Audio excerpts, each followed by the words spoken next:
Olá a todos, nós hoje continuamos o estudo do livro Nosso Lar e nós estamos no capítulo 27, que se chama O Trabalho Enfim. No momento em que André Luiz ele recebe permissão para visitar ali o Ministério da Regeneração nas câmaras de retificação, e ele se surpreende ali com o cenário que ele se depara, de gritos, gemidos, muito sofrimento, já que são espíritos que foram recolhidos do umbral, ainda numa situação bastante precária, bastante difícil, sem grande lucidez, mas já foi um avanço, que eles já saíram daquela região do umbral, eles foram recolhidos, eles já estão aqui numa fase de tratamento, o que é bem importante para eles.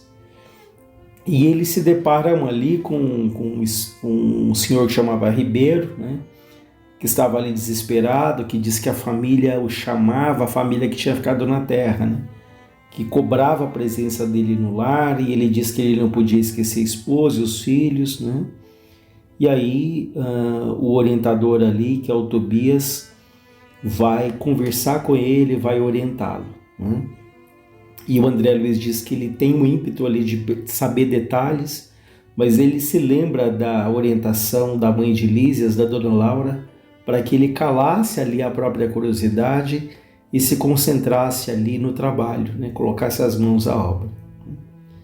Então aqui diz que Tobias dirigiu-se ao enfermo generosas palavras de otimismo e esperança. Prometeu que iria providenciar recursos a melhoras, que mantivesse calma e benefício próprio, que não se aborrecesse por estar preso à cama. Ribeiro, que era ali esse que reclamava que a família estava na terra, Ribeiro, muito trêmulo, rosto ceráceo, esboçou um sorriso muito triste e agradeceu com lágrimas. Seguimos pelas numerosas filas de camas bem cuidadas, sentindo a desagradável exalação ambiente, oriunda, proveniente, como vinha a saber mais tarde, das emanações mentais dos que ali se congregavam, com as dolorosas impressões da morte física e muitas vezes sob o império de baixos pensamentos. Então vejam que havia ali um cheiro bastante desagradável, fétido, que nada mais era que fruto dos pensamentos, das emanações mentais dos que estavam ali doentes sendo socorridos. Reservam-se essas câmaras, explicou o companheiro bondosamente, apenas a entidades de natureza masculina. Tobias, Tobias, estou morrendo a sede e fome, gritava um estagiário. Socorro, irmão, gritava outro. Pelo amor de Deus, não suporto mais, exclamava ainda um outro. Coração alanceado diante do sofrimento de tantas criaturas, não contive a pergunta penosa. Meu amigo, como é triste a reunião de tantos sofredores e torturados. Por que esse quadro angustioso? Tobias respondeu sem se perturbar. Não devemos observar aqui somente dor e desolação. Lembre, meu irmão, que esses doentes estão atendidos, que já se retiraram do umbral, onde tantas armadilhas aguardam os imprevidentes, descuidosos de si mesmos.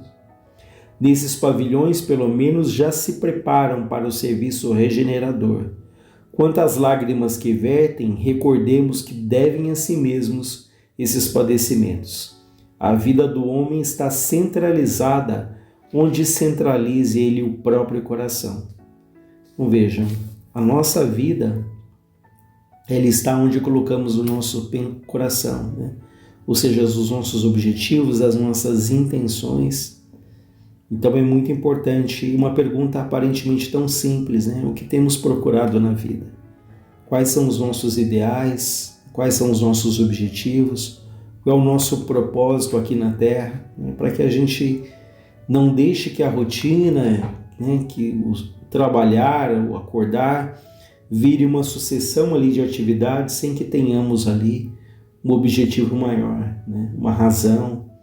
Então é muito importante essa questão do propósito, e cada um de nós tem o seu, Deus confia a cada um de nós ali uma tarefa. Então é uma existência de muito aprendizado, de oportunidades, mas a gente tem que enxergar essas oportunidades para que a gente não encare os desafios como um castigo de Deus, mas como ali situações que nos convidam a essa reflexão, a esse crescimento, ao autoconhecimento.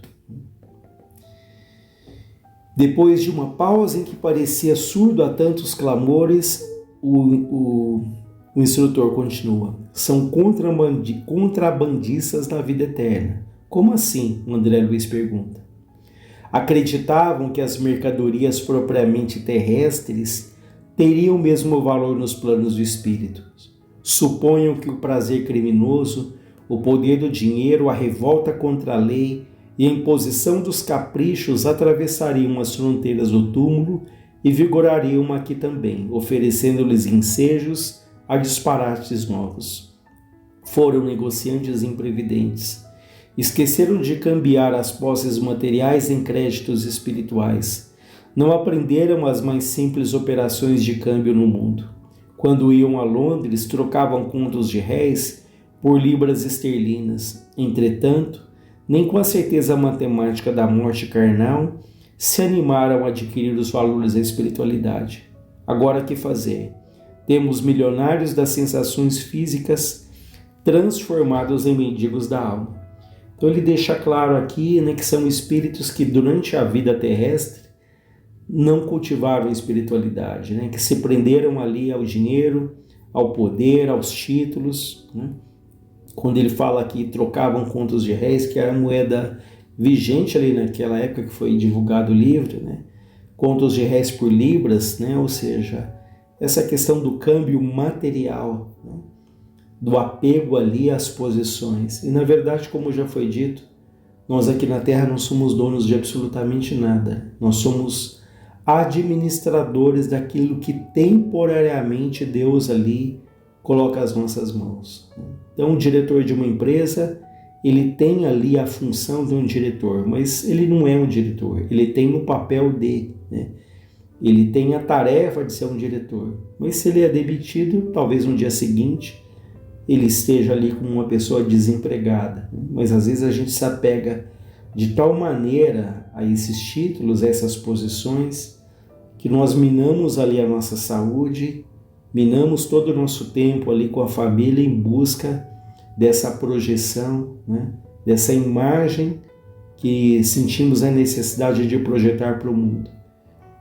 Esquecidos ali da nossa essência, daquilo que de fato nos faz bem, nos traz felicidade.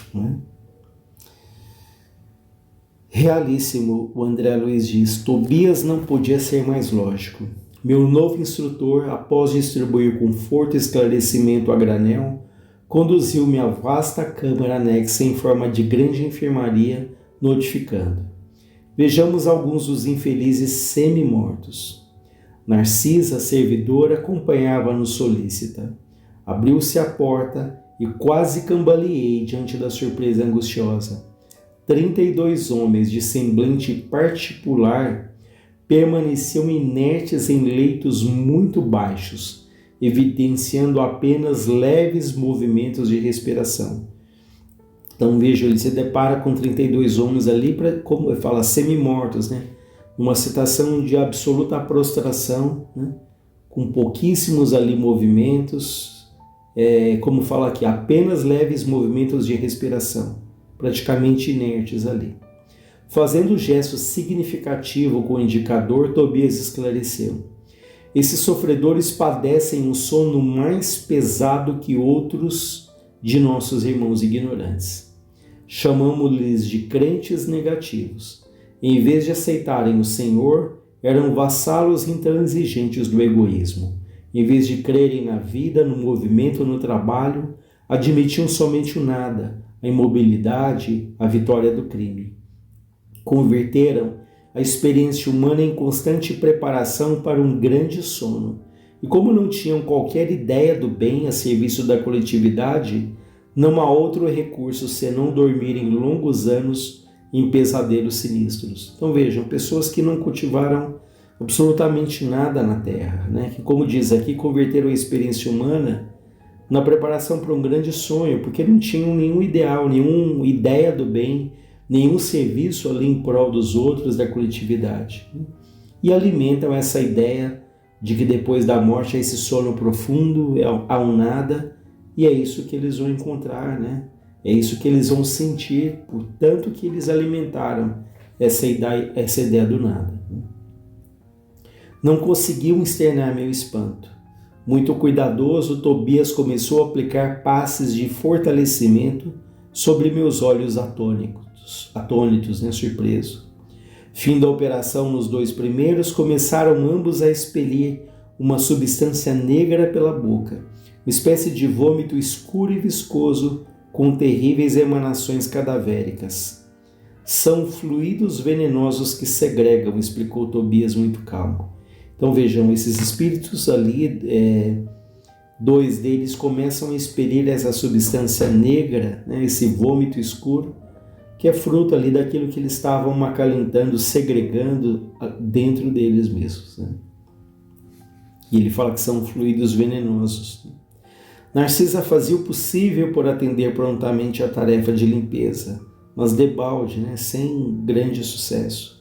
Grande número deles deixava escapar a mesma substância negra e fétida. Foi então que instintivamente me agarrei aos apetrechos de higiene e lancei-me ao trabalho com ardor. A servidora parecia contente com o auxílio humilde do novo irmão, ao passo que Tobias me dispensava olhares satisfeitos e agradecidos. O serviço continuou por todo o dia, custando-me abençoado suor, e nenhum amigo do mundo poderia avaliar a alegria sublime do médico que recomeçava a educação de si mesmo na enfermagem rudimentar. Olha que interessante, essa postura dele de humildade, relembrando mais uma vez que lá atrás ele queria retomar os trabalhos ali de médico, mas aqui ele, com uma outra visão, ele usa a expressão de recomeçar na enfermagem rudimentar, limpando ali vômitos com um odor muito desagradável, colocando a mão ali na massa, no serviço mais rude. Já é uma postura ali diferente de quem está preocupado no auxílio e não ali em alimentar os próprios desejos. Então essa visão ali do trabalho, da dedicação, do foco no outro e não no foco em si mesmo. E isso acaba dando para ele o quê? Uma alegria que ele fala que no mundo nós não poderíamos avaliar. Alegria de um médico que recomeça ali num trabalho rudimentar, um trabalho simples. Então é um aprendizado ali para nós que não interessa qual o trabalho que nós fazemos, não interessa quais as posições, mas o que vale de fato é como fazemos, com que espírito, com que cuidado, com que dedicação a gente faz ali aquilo que Deus nos convida, aquilo que Ele oferece ali. E a vida nos convida todos os dias a fazer algo.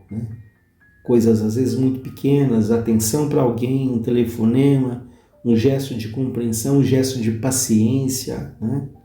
Então são muitos convites que a vida nos oferece para que nós cultivemos pouco a pouco essa dedicação que eles nos ensinam. Mas nós continuamos então na semana que vem, iniciando o capítulo 28, que se chama Em Serviço. Que Deus nos ampare, nos fortaleça.